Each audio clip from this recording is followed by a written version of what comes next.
नमस्कार दोस्तों, स्वागत है आप सभी का हमारे इस YouTube channel skyway learning hub पे। मैं आशुतोष शर्मा पढ़ाता हूँ यहाँ पे क्लास 9 to 12 मैथमेटिक्स। ठीक है, तो इससे पहले हमने आपका क्लास 9th का एक नया chapter lines and angles start कर दिया था। ठीक है, जो कि NCERT का चैप्टर नंबर 6 है। आज के इस वीडियो लेक्चर में हम आगे का टॉपिक कंटिन्यू करेंगे। इससे पहले एक लेक्चर हमने ले लिया है जिसमें हमने पढ़ा था टाइप्स ऑफ लाइंस और टाइप्स ऑफ एंगल्स। ठीक है, उसके बाद हमने पेयर ऑफ एंगल्स भी पढ़े थे जिसमें 3 पेयर्स हमने पढ़े थे, कॉम्प्लीमेंट्री, सप्लीमेंट्री और उसके बाद लीनियर पेयर ऑफ एंगल्स। ठीक है, तो अगर आपने हमारा वो फर्स्ट लेक्चर नहीं देखा है तो नीचे डिस्क्रिप्शन बॉक्स में जाइएगा, प्लेलिस्ट की लिंक मिलेगी और प्लेलिस्ट की लिंक में जाकर के आप हमारा वो फर्स्ट वीडियो लेक्चर देख सकते हैं। ठीक है, उसके बाद अगर आपने उससे पहले के जो चैप्टर्स हैं वो भी मिस आउट किए हैं तो उनकी भी प्लेलिस्ट नीचे डिस्क्रिप्शन बॉक्स में मिल जाएगी। तो आज का वीडियो लेक्चर स्टार्ट करने से पहले मैं एक बार फिर से आपसे रिक्वेस्ट करना चाहूँगा, अगर आप हमारे चैनल पे नए हैं तो प्लीज़ एक बार चैनल को सब्सक्राइब कर लीजिए और अधिक से अधिक अपने फ्रेंड्स में भी शेयर कर दीजिए। ठीक है, तो लास्ट टाइम पे हमने काफ़ी चीज़ें डिस्कस कर ली थी, आज हम उसके आगे की चीज़ें डिस्कस करने वाले हैं। तो सबसे पहले मैंने आपको बताया था कि हम कुछ क्वेश्चंस लेंगे, क्वेश्चंस के बाद हम आगे का जो टॉपिक है उसको कंटिन्यू करेंगे। तो यहाँ पे 3 क्वेश्चंस हमने लिखे हैं और तीनों क्वेश्चंस में देखिए वन बाय वन हम यहाँ पे रीड आउट करेंगे। फर्स्ट क्वेश्चन क्या बोल रहा है, write the complementary of each of the following angles.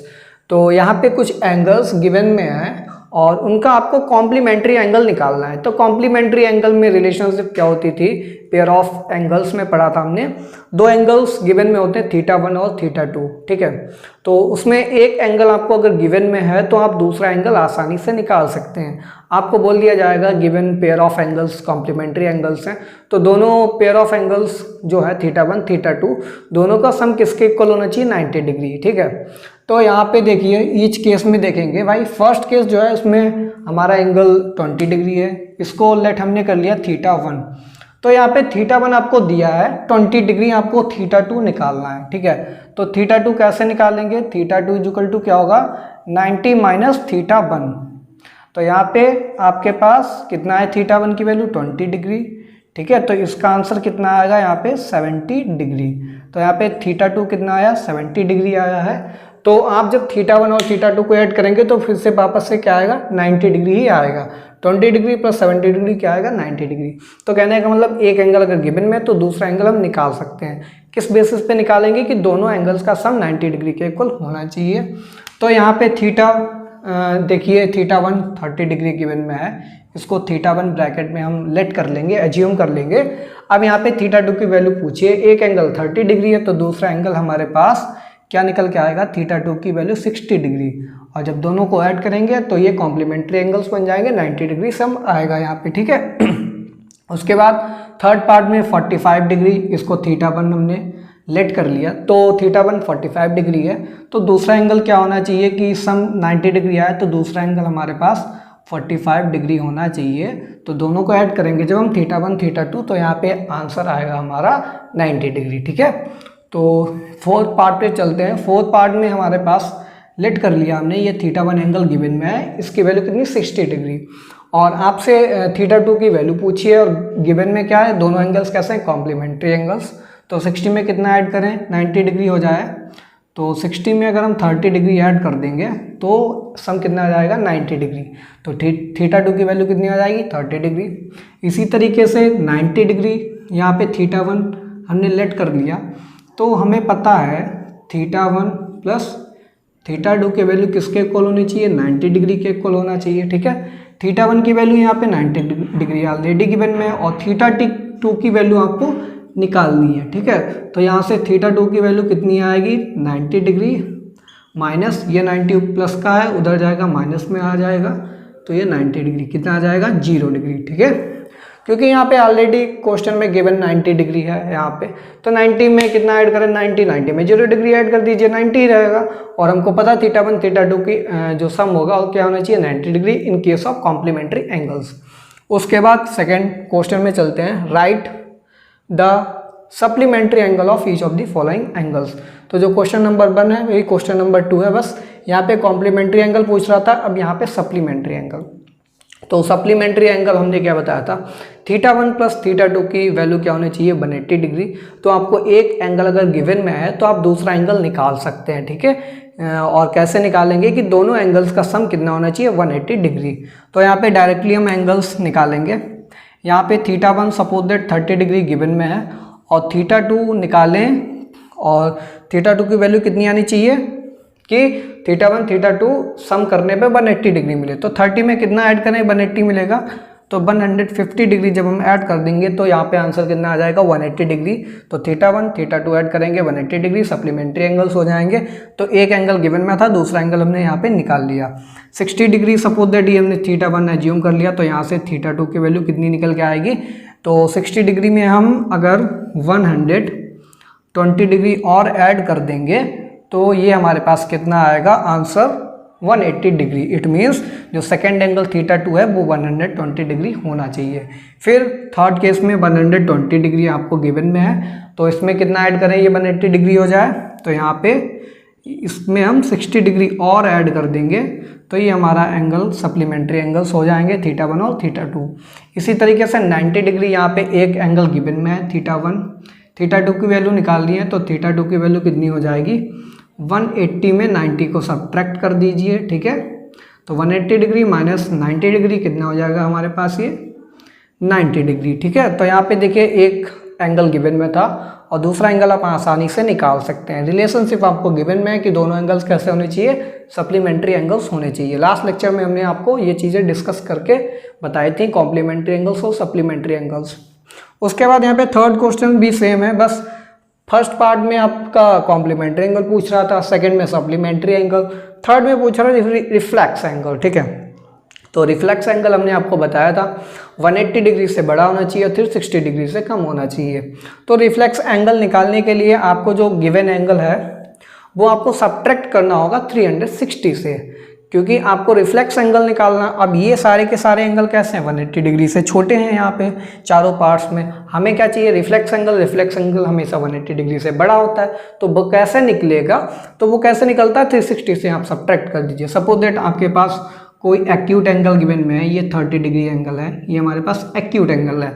हम आपसे पूछें इसका रिफ्लेक्स एंगल क्या होगा, तो इसका रिफ्लेक्स एंगल क्या होगा, ये जो बाहर की तरफ जो एंगल बनेगा ये हमारा क्या होगा, रिफ्लेक्स एंगल। ये क्या होगा, रिफ्लेक्स एंगल। अब ये रिफ्लेक्स एंगल कैसे निकलता है, टोटल एक कंप्लीट रेवोल्यूशन कितने डिग्री का होता है, 360 डिग्री का होता है। कितने डिग्री का होता है, 360 डिग्री का होता है, ठीक है। और जो एक्यूट एंगल है वो कितने डिग्री का, 30 डिग्री का। तो 360 में 30 डिग्री को सब्ट्रैक्ट करेंगे तो ये कितना आएगा हमारे पास, 330 डिग्री। अब ये 330 डिग्री हमारा बचा हुआ बाहर का एंगल हो, तो बाहर का एंगल कितना बन रहा है, एक्सटीरियर एंगल कितना है, 330 डिग्री, और इंटीरियर एंगल कितना है, 30 डिग्री। तो इंटीरियर और एक्सटीरियर को जब ऐड करेंगे तो टोटल एक कंप्लीट रेवोल्यूशन बनेगा, और कंप्लीट रेवोल्यूशन का सम कितना होता है, वो 360 डिग्री, ठीक है। तो यहाँ से हम एक्सटीरियर एंगल यहाँ पे निकाल लिया 330 डिग्री। तो एक्सटीरियर एंगल के लिए क्या करते हैं, 360 डिग्री से हम एंगल को सब्ट्रैक्ट कर देते हैं, तो एंगल हमारे पास क्या आ जाता है, हमारे पास रिफ्लेक्स एंगल आ जाता है, ठीक है। और सब्ट्रैक्ट हम तभी करेंगे जब ये गिवन एंगल्स हमारे 180 डिग्री से कम होंगे। तो यहाँ पे फर्स्ट केस में देखिए, फर्स्ट केस में हम क्या करेंगे, 360 डिग्री में हम 30 डिग्री को सब्ट्रैक्ट कर देंगे, तो यहाँ से θ2 की वैल्यू कितनी आएगी हमारे पास, 330 डिग्री आ जाएगी, ठीक है। फिर यहाँ पे 90 डिग्री है, तो 90 डिग्री को हम क्या करेंगे, 360 डिग्री से हम सब्ट्रैक्ट कर देंगे 90 डिग्री को। तो जब हम सब्ट्रैक्ट करेंगे तो यहाँ पे आंसर कितना आएगा हमारे पास, 270 डिग्री आएगा, ठीक है। 270 डिग्री आ जाएगा, ये हमारी किसकी वैल्यू हो जाएगी, θ2 की वैल्यू हो जाएगी, ठीक है। इसी तरीके से हम 120, ये भी आपका 180 से कम है, हमें क्या चाहिए, रिफ्लेक्स एंगल जो कि 180 डिग्री से बड़ा होना चाहिए। तो यहाँ पे 360 डिग्री और सब्ट्रैक्ट कर देंगे तो 120 डिग्री। तो यहाँ पे कितना आएगा, ये हमारे पास आएगा 240 डिग्री आंसर आएगा इसका। ये किसकी वैल्यू हो जाएगी, θ2 की, और θ1 आपको क्वेश्चन में गिवन में है। तो इसी तरीके से यहाँ पे भी θ1 आपको क्वेश्चन में गिवन में है, और आपको क्या निकालना है, इसका रिफ्लेक्स एंगल। तो 360 में 90 डिग्री को जब हम सब्ट्रैक्ट करेंगे तो यहाँ पे रिफ्लेक्स एंगल हमारे पास निकल के आएगा, ठीक है। तो यहाँ से रिफ्लेक्स एंगल कितना निकल के आएगा, 90 डिग्री, 90 डिग्री रिपीट हो रहा है, तो ये 270 डिग्री यहाँ पे रिफ्लेक्स एंगल है। अब ये देखिए जितने भी यहाँ पे θ2 निकल के आ रहे हैं वो सारे के सारे क्या हैं 180 डिग्री से बड़े हैं। देखिए 330, 270, 240 ये सारे के सारे क्या हैं 180 डिग्री से बड़े एंगल्स हैं। ठीक है, तो जब भी 180 डिग्री से एक्सटेंड करेगा मीन्स बड़ा होगा एंगल, तो उस एंगल को हम क्या बोलते हैं रिफ्लेक्स एंगल बोलते हैं। ठीक है, तो ये 3 टाइप्स के क्वेश्चंस आपके पूछ दिए जाते हैं, जिसमें कॉम्प्लीमेंट्री एंगल्स पूछ देगा, सप्लीमेंट्री एंगल पूछ देगा और रिफ्लेक्स एंगल निकालने को पूछ देगा। अब इसके बाद हम स्टार्ट करेंगे अपना टॉपिक। तो देखिए एडजेसेंट एंगल कौन से एंगल्स होते हैं उनके बारे में हम जान लेते हैं। तो सपोज दैट हमने यहाँ पे 2 आर्म्स ले ली और इसका एक कॉमन वर्टेक्स O है। ठीक है, और यहाँ पे कोई पॉइंट हमारे पास A है और यहाँ पे कोई पॉइंट हमारे पास B है। ठीक है, और ये लाइन जो है ये इस लाइन को L1 बोल दिया, इस लाइन को हमने L2 बोल दिया। ठीक है, तो L1 L2 2 लाइन्स हैं हमारे पास। यहाँ पे 2 आर्म्स हो जाएंगी, OA आर्म और OB आर्म। ठीक है, ये कैसी आर्म्स हैं, ये हमारी नॉन कॉमन आर्म्स हैं। ये जो 2 आर्म्स निकल के आई हैं ये कैसी हैं नॉन कॉमन आर्म्स हैं, ये नॉन कॉमन आर्म्स। ठीक है, 2 भुजाएं हैं, OA भुजा OB भुजा, ये दोनों भुजाएं कैसी हैं नॉन कॉमन है। ठीक है, नॉन कॉमन आर्म्स हैं, इनके बीच में एक एंगल बनता है, इस एंगल को क्या बोलते हैं थीटा बोलते हैं। क्या बोलते हैं थीटा बोलते हैं। सपोज दैट इसके बीच में थीटा ना बन करके एक और हमने यहाँ पे लाइन ओरिजिनेट कर दी है जो O से ही निकल रही है। ये लाइन हमारी क्या कौन सी है L3 लाइन है। ठीक है, L3 लाइन है और इस लाइन पे एक पॉइंट हमने कोई ले लिया C पॉइंट। ठीक है, तो अब यहाँ पे 3 भुजाएं हो गई, पहली भुजा OA OB, तीसरी OC भुजा हो गई। ठीक है, तो 3 आर्म्स हो गए हमारे पास। तो यहाँ पे एक एंगल, इस एंगल को θ1 बोल दिया और इस एंगल को हमने θ2 बोल दिया। ठीक है, θ1 θ2 2 एंगल्स यहाँ पे निकल के आ रहे हैं। अब ये वाली OA OB तो हमने आपको बता दिया कैसी हैं नॉन कॉमन आर्म्स हैं। अब ये जो OC है, ये OC क्या है θ1 जो एंगल बन रहा है L2 के रिस्पेक्ट में इसमें भी आ रहा है, और जो L1 हमारा बना रहा है θ2 एंगल L3 के रिस्पेक्ट में इसमें भी कॉमन है। इट मीन्स क्या है यहाँ पे जो यहाँ पे आर्म OC है ये कैसी है कॉमन आर्म है। ठीक है, ये कैसी है कॉमन आर्म है। तो यहाँ पे 2 एंगल्स कौन कौन से बन रहे हैं, पहला एंगल बन रहा है AOC बन रहा है, दूसरा एंगल कौन सा बन रहा है BOC। तो AOC और BOC 2 एंगल्स बन रहे हैं और इनके बीच में एक कॉमन आर्म है हमारे पास, और कॉमन आर्म कौन सी है OC आर्म है। तो ये जो θ1 और θ2 इस केस में जो एंगल्स होंगे इन एंगल्स को क्या बोलेंगे θ1 एंड θ2, ये हमारे एडजेसेंट एंगल्स होते हैं। कैसे होते हैं एडजेसेंट एंगल्स।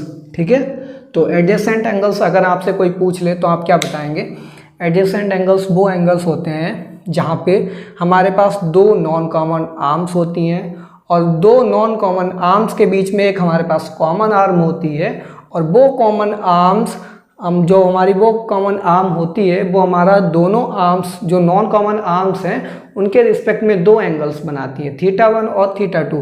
ये जो कॉमन आर्म हमारे पास OC है ये हमारा L2 के रिस्पेक्ट में L2 लाइन है उसके रिस्पेक्ट में θ1 एंगल बनाएगी।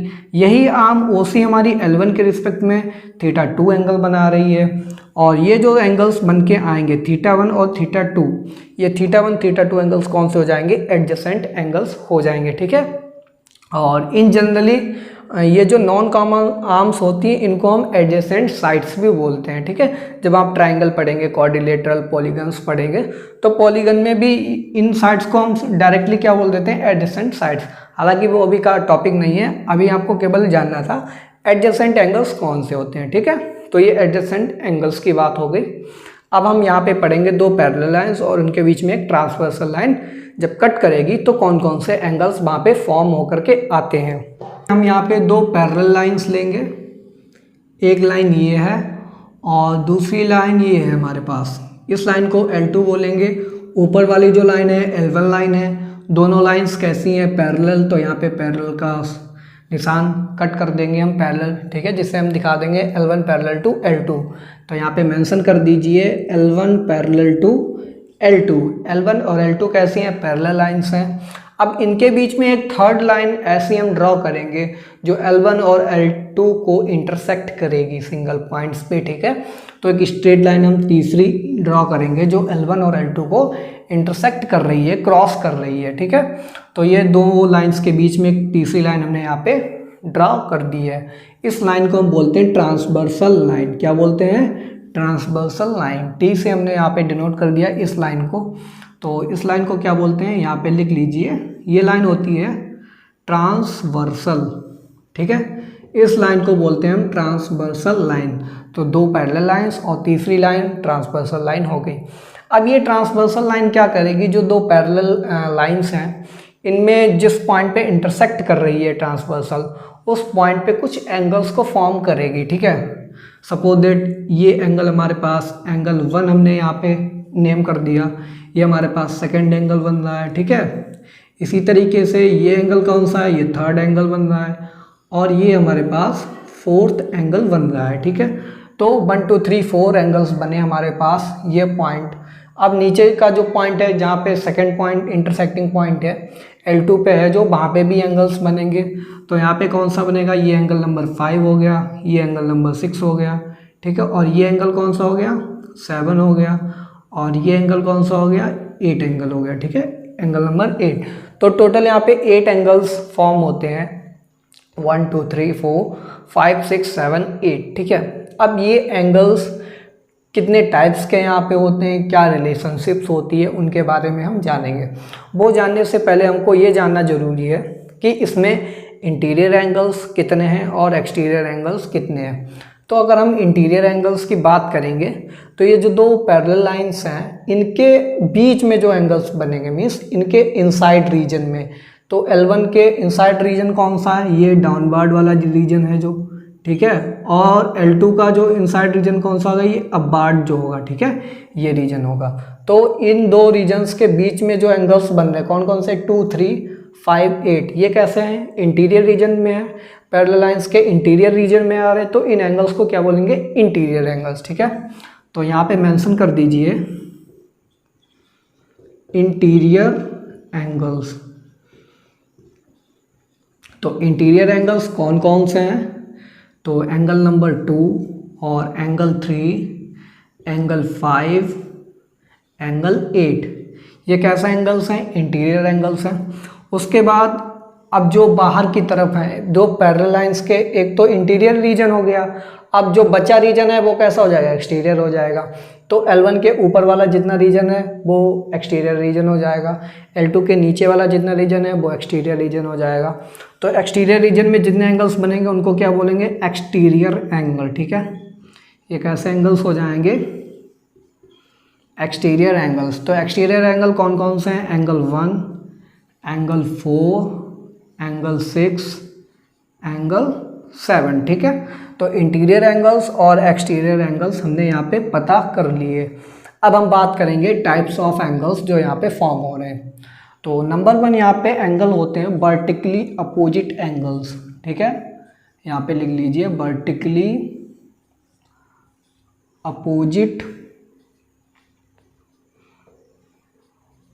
एंगल्स।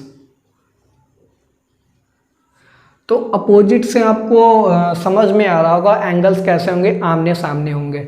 सपोज दैट यहाँ पे अगर आपको अपोजिट एंगल्स का कंसेप्ट समझना हो तो आप क्या करेंगे? सपोज दैट हमने यहाँ पे दो इंटरसेक्टिंग लाइंस ले ली हैं, ठीक है। तो एक एंगल अगर ये बन रहा है तो इसके सामने वाला एंगल कौन सा होगा? इसके सामने का बिल्कुल जस्ट सामने का एंगल कौन सा होगा? ये वाला। तो ये एंगल अगर ए है तो इसके सामने एंगल कौन सा है? बी। तो ए और बी कैसे? अपोजिट एंगल्स हैं। और ये कैसे हैं? वर्टिकली है। अगर हम एक एक्सिस बीच में डालें तो कैसे हो जाएगी? ये वर्टिकल एक्सिस है, तो ये क्या हो जाएंगे? वर्टिकली अपोजिट एंगल्स हो जाएंगे, ठीक है। तो ऐसे एंगल्स जो आमने सामने हो और वर्टिकल हो तो उन एंगल्स को क्या बोलेंगे? Vertically opposite angles. तो इस केस में अगर हम वर्टिकली अपोजिट एंगल्स फाइंड करें तो कौन कौन से एंगल होंगे? एंगल 1 के सामने वाला एंगल कौन सा है वर्टिकली? एंगल 2। तो एंगल 1 और एंगल 2 का एक पेयर बनेगा और एंगल 1 और एंगल 2 कैसे हो जाएंगे? Vertically opposite angle. तो यहाँ पे एंगल 1 एंड एंगल 2 ठीक है, एक पेयर ये बन गया। सेकंड पेयर देखिए 3 के सामने वाला कौन सा एंगल है 4, तो एंगल 3 और 4 यहाँ पे लिख लेंगे एंगल 3 एंड एंगल 4। ये पेयर कैसा हो जाएगा, वर्टिकली अपोजिट एंगल्स का पेयर होगा। इसी तरीके से नीचे आइए, 5 के सामने वाला एंगल कौन सा है 6, तो angle 5 and angle 6, angle 5 and angle 6। फिर 7 के सामने वाला कौन सा एंगल है 8, तो एंगल 7 और एंगल 8, एंगल 7 एंड एंगल 8। तो ये कैसे एंगल्स हो गए, इनके पेयर्स कैसे हो गए, वर्टिकली अपोजिट एंगल्स। तो नंबर 1 वर्टिकली अपोजिट एंगल्स आता है। वर्टिकली अपोजिट एंगल्स के बाद आता है हमारे पास अल्टरनेट एंगल, ठीक है। तो अल्टरनेट एंगल्स कैसे होते हैं, उसके लिए समझने के लिए हम यहाँ पे एक फिगर बना रहे हैं, ठीक है। ये हमारे पास पैरेलल लाइंस हो गई, इनके बीच में एक ट्रांसवर्सल लाइन है। तो अल्टरनेट एंगल्स देखिए कौन से हैं। एक एंगल अगर इधर बन रहा है, ये हमारा एंगल ए है, तो दूसरा एंगल उसके अपोजिट साइड में, मीन्स ये ट्रांसवर्सल है, तो ट्रांसवर्सल के एक राइट साइड में एंगल बन रहा है ऊपर की तरफ, तो दूसरा एंगल बन रहा है ट्रांसवर्सल की लेफ्ट साइड में, ठीक है। तो ये जो दो पेयर होंगे एंगल्स के ए और बी, ये कैसे हो जाएंगे अल्टरनेट एंगल्स। इसी तरीके से एक एंगल ये बन रहा है, तो दूसरी साइड पे जो एंगल बनेगा नीचे की तरफ, तो ये एंगल सी और ये एंगल डी, तो सी और डी कैसे हो जाएंगे अल्टरनेट एंगल्स हो जाएंगे, ठीक है। तो ये अल्टरनेट का कंसेप्ट होता है अल्टरनेट एंगल्स। तो चलिए यहाँ पे अल्टरनेट एंगल्स का पेयर हम फाइंड करेंगे। तो 2 और ये 5, 2 और 5 ये कैसे हो जाएंगे अल्टरनेट एंगल्स। 2 देखिए यहाँ पे लेफ्ट साइड में बन रहा है ट्रांसवर्सल साइड के, और ये 5 कैसा बन रहा है राइट साइड में बन रहा है, ठीक है। तो 2 और 5 कैसे हो जाएंगे अल्टरनेट पेयर्स। तो नंबर 2 हमारे पास आता है अल्टरनेट एंगल्स। अल्टरनेट, अब अल्टरनेट में भी हमारे पास 2 टाइप के एंगल्स होते हैं, alternate interior angles, alternate exterior angles. अब ये इंटीरियर रीजन में एंगल्स हैं, तो ये कौन से हो जाएंगे alternate interior angles. Alternate interior angles, ठीक है। अल्टरनेट इंटीरियर एंगल्स, तो अल्टरनेट इंटीरियर एंगल्स में 2 और 5 का पेयर बनेगा, 3 और 8 का। तो यहाँ पे लिख लेंगे एंगल 2 एंड एंगल 5 का पेयर बनेगा, और 3 के साथ किसका पेयर बनेगा एंगल 3 एंड एंगल 8। तो ये अल्टरनेट इंटीरियर एंगल्स हो गए। इसी तरीके से अल्टरनेट एक्सटीरियर एंगल कौन से होंगे, ये 1 हमारा राइट साइड पे बन रहा है एक्सटीरियर में, तो इंटीरियर में हम लेफ्ट साइड में देखेंगे, ये 1 है, तो एक्सटीरियर में ये कौन सा है 6 जो कि लेफ्ट साइड में है, और 1 कौन सी है राइट साइड में। तो 1 और 6 कैसे हो जाएंगे अल्टरनेट एक्सटीरियर एंगल्स। तो नंबर 3 पॉइंट डालिएगा यहाँ पे, alternate exterior angles, exterior angles, ठीक है। तो एक्सटीरियर में कौन कौन से हैं, 1 के साथ 6 का पेयर बनेगा, तो एंगल 1 एंड एंगल 6। इसी तरीके से यहाँ पे 4 हमने लेफ्ट साइड पे लिया है ट्रांसवर्सल के, तो हम राइट साइड पे लेंगे एक्सटीरियर में नीचे की तरफ। तो ऊपर के तरफ 4 था जो कि लेफ्ट साइड में था ट्रांसवर्सल के, राइट साइड में नीचे की तरफ एक्सटीरियर में कौन सा 7, तो 4 के साथ पेयर क्या बनेगा 7 का, तो एंगल 4 एंड एंगल 7। तो ये alternate interior angles, alternate exterior angles हो गए, ठीक है। तो अल्टरनेट एंगल्स भी हो गए। अल्टरनेट एंगल्स के बाद आते हैं हमारे पास करस्पॉन्डिंग एंगल्स। तो करस्पॉन्डिंग एंगल्स देखिए कौन से होते हैं, ट्रांसवर्सल के सेम साइड पे होते हैं, नंबर 1 पॉइंट। अल्टरनेट एंगल्स कौन से होते हैं, ट्रांसवर्सल के आइदर साइड पे, एक अगर लेफ्ट पे बन रहा है तो दूसरा राइट पे बनना चाहिए, ठीक है। बट करस्पॉन्डिंग एंगल्स कैसे होंगे, अल्टरनेट जो ट्रांसवर्सल लाइन है उसके सेम साइड पे होंगे, या तो राइट पे होंगे या तो फिर लेफ्ट पे होंगे। अब होंगे कौन से ये भी देख लीजिए, यहाँ पे एक हम एक्सटीरियर एंगल लेंगे और एक इंटीरियर एंगल लेंगे, तो यहाँ पे 1 और 5 ये करस्पॉन्डिंग एंगल्स होंगे, ठीक है। ये देखिए इंटीरियर रीजन में है, ये एक्सटीरियर रीजन में है, और ट्रांसवर्सल के सेम साइड पे राइट साइड पे, तो 1 और 5 करस्पॉन्डिंग एंगल होगा। इसी तरीके से 4 और 8 भी करस्पॉन्डिंग एंगल होगा, ठीक है। फिर हम बात करेंगे ये 3 का करस्पॉन्डिंग एंगल कौन सा होगा, 3 का करस्पॉन्डिंग एंगल 7 होगा, ठीक है, और 2 का करस्पॉन्डिंग एंगल 6 होगा। तो यहाँ पे 4th टाइप में लिखेंगे हम, यहाँ पे देखिए 4th टाइप, 4 टाइप में कौन से एंगल्स होते हैं? Corresponding angles. Corresponding angles. तो करस्पॉन्डिंग एंगल्स में हमने आपको बताया 1 और 5 का पेयर, एंगल 1 एंड एंगल 5 का पेयर लिया हमने, उसके साथ 4 और 8 का पेयर लेंगे, एंगल 4 एंड एंगल 8 का पेयर लिया, फिर 3 और 7 होगा यहाँ पे, एंगल 3 एंड एंगल 7, फिर 2 and angle 6, angle 2 and angle 6। ये कौन से हो गए? करस्पॉन्डिंग एंगल्स हो गए। ठीक है, तो यहाँ पे 4 टाइप्स के एंगल्स पढ़ लिए हमने, vertically opposite, alternate interior, alternate exterior angles, corresponding angles भी पढ़ लिए। अब इसके बाद बात करें अगर हम 3 और 5, ये किस टाइप के एंगल्स होंगे, क्योंकि अभी तक हमने इनका जिक्र नहीं किया है। अगर हम बात करेंगे 3 के अपोजिट में 4 एंगल है तो वर्टिकली अपोजिट है। ठीक है, एक 3 यहाँ पे लिया और इसके सामने अपोजिट साइड में हमने नीचे की तरफ 8 ले लिया, तो ये अल्टरनेट एंगल हो गया। इसी के साथ अगर 3 के साथ अगर हम 7 पेयर बनाएंगे तो ये इंटीरियर रीजन में, एक्सटीरियर रीजन में और सेम साइड पे ट्रांसवर्सल के, तो ये करस्पॉन्डिंग एंगल्स हो गए। बट 3 और 5 जो पेयर लेंगे, ये पेयर कैसा होगा? तो 3 एंगल ये भी इंटीरियर है, 5 एंगल ये भी इंटीरियर एंगल है। ठीक है, तो 3 और 5 जब हम लेंगे साथ साथ में, दोनों इंटीरियर एंगल होने के कारण इन एंगल्स को बोलते हैं हम को इंटीरियर एंगल्स। क्या बोलते हैं? को इंटीरियर एंगल्स। तो 5th टाइप एंगल जब हम पढ़ेंगे तो उसमें हम पढ़ेंगे को इंटीरियर। तो को इंटीरियर में कौन कौन सा पेयर आएगा? 3 और 5 का आएगा और 2 और 8 का आएगा। केवल यही पेयर अभी तक बचा था, बाकी सारे के सारे हमने रिलेशंस हमने लगा दिए एंगल्स के बीच में। 3 और 5 का पेयर लेंगे तो ये हमारे को इंटीरियर एंगल्स फॉर्म होंगे, और 2 और 8 भी कैसे हो जाएंगे? को इंटीरियर एंगल्स। तो देखिए यहाँ पे हमने क्या कर लिया, पैरेलल लाइंस के बीच में एक ट्रांसवर्सल लाइन डालते हैं और वो ट्रांसवर्सल लाइन 2 इंटरसेक्टिंग पॉइंट्स को जनरेट करती है, एक ऊपर की तरफ एक नीचे की तरफ, और उन्हीं इंटरसेक्टिंग पॉइंट्स पे हमारे एंगल्स फॉर्म होते हैं, 4 ऊपर की तरफ 4 नीचे की तरफ। फिर हमने रिलेशंस निकाले, vertically opposite angles, alternate interior angles, alternate exterior angles, उसके बाद करस्पॉन्डिंग एंगल्स के पेयर्स बनाए, उसके बाद को इंटीरियर एंगल्स के हमने 5th नंबर पे पेयर्स बनाए। ठीक है, तो ये पेयर्स हैं। अब इनकी कुछ प्रॉपर्टीज होती हैं। ठीक है, इनकी प्रॉपर्टीज क्या होती हैं उसको डिस्कस कर लेते हैं। तो वर्टिकली अपोजिट एंगल जितने भी होते हैं वो सारे के सारे इक्वल एंगल्स होते हैं। उसके बाद अल्टरनेट इंटीरियर एंगल्स भी सारे इक्वल एंगल्स होते हैं। उसके बाद अल्टरनेट एक्सटीरियर एंगल है वो भी कैसा होता है? इक्वल एंगल्स होते हैं। करस्पॉन्डिंग एंगल्स भी इक्वल होते हैं। लेकिन जो 5th पॉइंट में को इंटीरियर एंगल्स है वो आपके इक्वल नहीं होते हैं। वो कैसे एंगल्स होते हैं? Supplementary angles. तो चलिए 1 बाय 1 हम यहाँ पे प्रॉपर्टी देख लेते हैं। तो वर्टिकली अपोजिट एंगल्स इक्वल होते हैं, तो angle 1 is equal to angle 2 हो जाएगा। यहाँ पे angle 3 is equal to angle 4 हो जाएगा।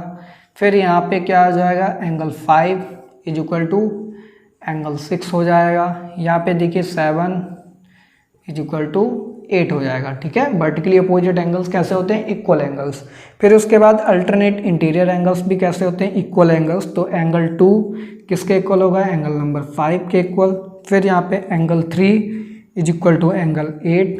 ठीक है, फिर यहाँ पे अल्टरनेट एक्सटीरियर एंगल भी कैसे होते हैं? इक्वल एंगल्स होते हैं। Angle 1 is equal to angle 6। फिर यहाँ पे angle 4 is equal to angle 7। ठीक है, तो 1 6 4 7 ये भी इक्वल एंगल्स हो गए।